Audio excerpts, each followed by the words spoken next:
ஏங்க சொல் தமரு. நீங்கள் இப்போ வேலைக்கு சேர்ந்து 15 வருஷம் ஆயிடுச்சா? ஆமாம். இந்த 15 வருஷம் அனுபவத்தில் இந்த வாழ்க்கை உங்களுக்கு என்ன சொல்லி கொடுத்துருக்கு? அப்படியா? அதுதான் சொல்லுவாங்கல்ல, படிக்கிறப்போ கற்றுக்காத 4 வருஷம் கற்றுக்காத வந்து வேலை தேடுறப்போ 1 வருஷத்தில் கற்றுக்கிட்டேன் நான் நிறைய பேர் போட்டுருப்பாங்க. சென்னையில் வேலை தேடினப்போ இல்லை வெளிநாட்டில் வேலை தேடுறவங்களா. எனக்கு இந்த 5 வருஷம் அனுபவத்தில் நான் என்ன கற்றுக்கிட்டேன் அப்படின்னா, நம்ம கிராமத்துலாம் இருக்கிறப்ப பார்த்தீங்கன்னா ஸ்கூல் படிக்கிறது கூட 5 கிலோமீட்டர் நடந்து தான் போவோம். அப்போலாம் நினைப்போம், அடா ஒரு சைக்கிள் கிடைக்காதா, ஒரு பைக் கிடைக்காதா, கார் கிடைக்காதா அப்படின்னு. ஆனால் இப்போ வந்து சம்பாரிச்சு கார் வாங்குற லெவலுக்கு வந்துட்டோம். காரே வாங்கலாம்னு நினைச்சா டாக்டர் சொல்றாரு தினமும் 5 கிலோமீட்டர் நடந்தே போகணும் நீங்க, அப்பதான் வந்து உங்களுக்கு வந்து ஸ்டாமினா இருக்கும்ன்றாரு. சின்ன வயசுல இருக்கிறப்பலாம் அம்மா பார்த்தோன்னா எப்போ பார்த்தாலும் வந்து கூழ் ஆக்கி வைப்பாங்க. எங்க அம்மா இல்லை எங்க ஆயா கூழு தான், 3 வேலையும் கூழு தான் அப்பெல்லாம் சொல்லுவாங்க. நைட்ல ஒரு வேளை சோறு கிடைக்கதே பெரிய விஷயம் வரும் எங்க அப்பாலாம். அப்பெல்லாம் 3 வேலையும் கூழு தான். இப்போ வந்து டாக்டர் என்ன சொல்றாங்கன்னா, இப்ப நல்லா சம்பாரிச்சு நம்ம போய் சோறு சாப்பிடலாம்னு நினைக்கிறப்ப 3 வேளை சோறு சாப்பிடாதீங்க, கூழ் குடிங்க, ஒரு வேளை சோறு சாப்பிடுங்கன்றாங்க. அப்பெல்லாம் வந்து நம்மளுக்கு தீபாவளி பொங்கலுக்கு தான் ட்ரெஸ் எடுத்து கொடுப்பாங்க.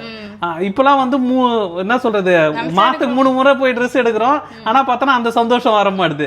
எங்க ஊர்ல வந்து முத வந்து தலைவர் வீட்டுல தான் முத ஏசி போட்டாங்க. அப்பெல்லாம் நான் நினைச்சேன், ஏசிலாம் பெரிய விஷயம் போல, தலைவர் வீட்டுல தான் போடுறாங்க. ஆனா அப்பெல்லாம் என் வீட்டுல எல்லாம் தூங்கவே முடியாது, வெயில் வேற லெவலில் அடிக்கும்ல, தூங்கவே முடியாது. எப்படா நம்மளாம் காசு வாங்கி சம்பாரிச்சு ஏசி போடுறதுன்னு நினைச்சேன். இப்போ வந்து ஏசி போட்டுட்டோம்.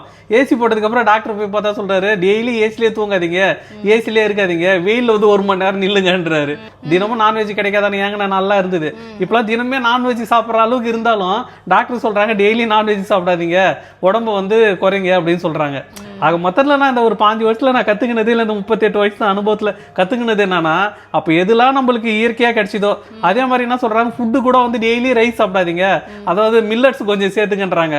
எங்க ஆயெல்லாம் தென சோறு, அதுக்கப்புறம் சோளம் சோறு இதெல்லாம் ஆக்குவாங்க. இப்பெல்லாம் நிறைய பேருக்கு சோளம் சோறுனா என்னன்னே தெரியாது, தென சோறுனா என்னன்னு தெரியாது. இப்போ இதெல்லாம் வந்து நம்ம வந்து என்ன சொல்றது, பிளான் போட்டு இல்லை டயட் போட்டு சாப்பிட்டுங்கிறோம். அதெல்லாம் நார்மலா சாப்பிட்டது. இப்போ எல்லாத்தையுமே நம்ம திரும்பவும் வந்து டயட் போட்டு சாப்பிட்ற மாதிரி இருக்குது.